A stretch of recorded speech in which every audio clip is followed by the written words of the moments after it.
Hello friends, अस्सलाम वालेकुम। आप सब कैसे हैं? आई होप आप सब ठीक होंगे। अल्हम्दुलिल्लाह मैं बिल्कुल ठीक। और यहाँ सुबह हो चुकी थी और आज मज़ीद फिर मैं लेट उठी थी। आज मेरी आँख ही नहीं खुली थी, सुबह सर्दी भी लग रही थी बहुत। तो फिर मैं आज 8:30 बज गए थे उठते उठते। तो फिर मैं उठते ही अम्मी को नाश्ता दे दिया था, उन्होंने नाश्ता कर लिया था और अब टाइम हो रहा था 9:15 हो रहे थे। और फिर यहाँ पर जो है मैं नाश्ता बना रही थी इनके लिए और अपने लिए और बच्चों के लिए। तो यहाँ पर मैं पराठे बना रही थी क्योंकि हम लोग सुबह नाश्ते में पराठे पसंद करते हैं। कभी कभार होता है कि हम लोग जो है इतवार के दिन बाहर से हलवा पूरी वगैरह मंगवा कर वो खा लें।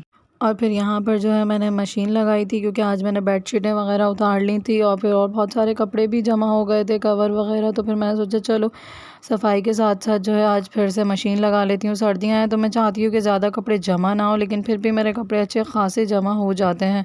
उसके बाद मैंने मशीन लगाने के बाद जब सारे कपड़े धुल चुके थे तो फिर मैं नहाने चली गई। फिर नहा धोकर नमाज़ अदा करी। नमाज़ अदा करने के बाद फिर मैंने अंडे उबाल लिए थे क्योंकि बच्चियां भी नहाई थी। तो मैंने सोचा चलो बच्चों को भी खिला दूँगी और ख़ुद भी खा लूँगी।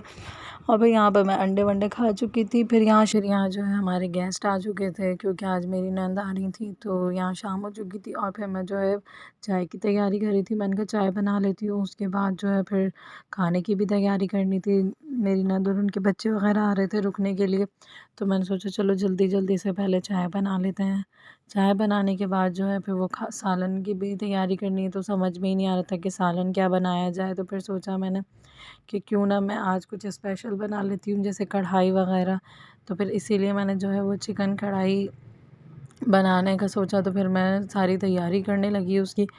और चिकन कढ़ाई, अगर आप लोगों को मेरी चिकन कढ़ाई की रेसिपी चाहिए हो तो आप प्लीज़ मुझे कमेंट करके बताइएगा।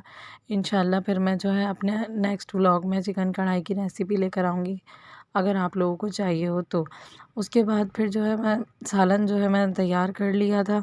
सालन तैयार करने के बाद यहाँ लाइट चली गई थी। फिर मैं सोचा चलो जल्दी से जो है वो रोटियां भी तैयार कर लूँ। आज ये देर से आए थे, वरना रोटियां बाहर से मंगवाते क्योंकि कढ़ाई थी और बहुत सारे थे माशाल्लाह लोग। तो मैंने कहा चलो खुद ही बना लेती हूँ। और यहाँ पर लाइट भी नहीं थी तो फिर मैंने जल्दी से जो है वो रोटियाँ बनाना शुरू कर दी थी क्योंकि रोटियों में फिर टाइम लगता। तो इसीलिए जो है वो मैं यहाँ पे रोटी पकाती जा रही थी। सालन तो रेडी हो चुका था। और अगर आप लोगों को मेरी वीडियोस अच्छी लग रही हों तो प्लीज़ मेरे चैनल को लाइक, सब्सक्राइब और शेयर ज़रूर करिएगा। मुझे आपके सपोर्ट की ज़रूरत है, तो आप सब प्लीज़ मुझे सपोर्ट करें ताकि जल्दी जल्दी से जो है मैं अच्छे अच्छे और इससे भी अच्छे अच्छे व्लॉग्स आपके लिए ला सकूं। और यहाँ पर जो है मैं अभी रोटी तैयार कर रही थी। फिर मैंने कहा चलो जल्दी से रोटी तैयार कर लेते हैं। अंधेरा भी था पूरे घर में, फिर मोबाइल की टॉर्च वगैरह से ही जो है वो काम हो रहा था सारा। रोटी तैयार करने के बाद जो है फिर वो मैंने इनके लिए पानी रख दिया था गर्म होने के लिए क्योंकि गीज़र सही नहीं था।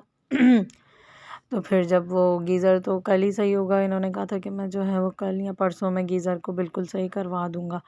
तो यहाँ पर फिर लाइट भी आ गई थी। तो फिर मैंने सोचा चलो सालन गरम कर लिया जाए क्योंकि अब सबको भूख लग रही थी बच्चों को। तो फिर यहाँ पर मैं किचन में आ चुकी थी। मैंने कहा मैं जल्दी से सालन गरम कर लेती हूँ, रोटियाँ तो पक चुकी थी। तो इसीलिए मैंने जो है वो जल्दी जल्दी से सालन गरम करा और फिर दस्तरख़्वान लगाया। और यहाँ पे जो है अम्मी जो है वो बग़ैर टमाटर का सालन लेती हैं, तो उनका सादा फीका बनता है, तो उनका वो अलग था। उसके बाद फिर यहाँ सब बैठे हुए बातें कर रहे थे। तो हम लोगों ने सोचा चलो कहीं बाहर आउटिंग पर होकर आते हैं, काफ़ी टाइम हो गया हम सब साथ नहीं गए। तो इसीलिए हम सब ने सोचा चलो थोड़ी सी आउटिंग हो जाएगी। तो जब हम बाहर निकले तो हमने कहा चलो कैफ़े प्याला चलते हैं, वहाँ की चाय पी लेते हैं। क्योंकि अक्सर ऐसा होता है कि बहुत कम मतलब वहाँ की चाय बहुत मज़े की होती है। अक्सर ऐसा होता है कि हम लोग अगर उस तरफ से जा रहे होते हैं तो ये अक्सर हमें चाय वहाँ की पिला देते हैं। बहुत मज़े की लगती है गरम गरम चाय। उसके साथ फिर जो वो पराठे होते हैं वो तो उससे भी ज़्यादा मज़े के होते हैं चाय के साथ। लेकिन वो वहीं खाने का मज़ा आता है। ये कि अगर आप घर लेकर आ जाएंगे तो फिर वो जो है बिल्कुल ठंडे हो जाते हैं, तो फिर वो जो है ना चबाने में बहुत ज़्यादा मुश्किल होती है। और यहाँ पर जो है शादी हाल के बाहर इतनी इतनी ट्रैफिक थी, बहुत ट्रैफिक थी। और फिर हम लोगों को जो है थोड़ा सा खुला रोड भी मिला था, ऐसा नहीं कि हर जगह ही ट्रैफिक थी। उसके बाद फिर यहाँ से हम गुज़र रहे थे तो ये जो अलबरका बैंक्वेट है, यहाँ पर हुई थी मेरी शादी इनसे। और इसके बराबर में जो है वो मेरी बहन की शादी हुई थी यहाँ पर। और उसके बराबर में जो नौबहार है उसमें जो है वो हमारा वलीमा हुआ था, इनका और मेरा। और जब हम लोग यहाँ से गुज़र रहे तो हम लोगों की सारी वो पुरानी यादें जो हैं वो ताज़ा हो गई।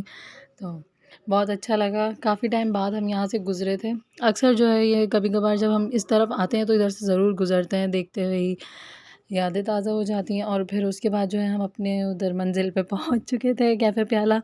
अभी यहाँ पर आ गए थे, फिर हमने ऑर्डर दे दिया था इन्होंने, तो चाय और पराठे का दिया था, तो फिर यहाँ पर चाय भी आ गई थी और पराठे भी आ गए थे। और पराठे तो इतने मज़े के थे, गरम-गरम, ये कि बहुत बहुत ज़्यादा अच्छे लगे। हालाँकि पेट भरा हुआ था, लेकिन उसके बावजूद वो इतने मज़े के थे गरम, तो वो सब ने खा लिया आराम से, बहुत अच्छे थे। और साथ में हमने चाय भी पी ली थी। उसके बाद जो है फिर हम लोग वापस घर की तरफ निकल गए थे कि चलो अब घर चलते हैं वापस। बहुत देर हो चुकी थी क्योंकि बहुत रात हो गई थी, तो अब घर जा रहे थे। बच्चों को भी नींद आ रही थी, बच्चों को भी सोना था, तो हम जो है घर की तरफ निकल गए थे।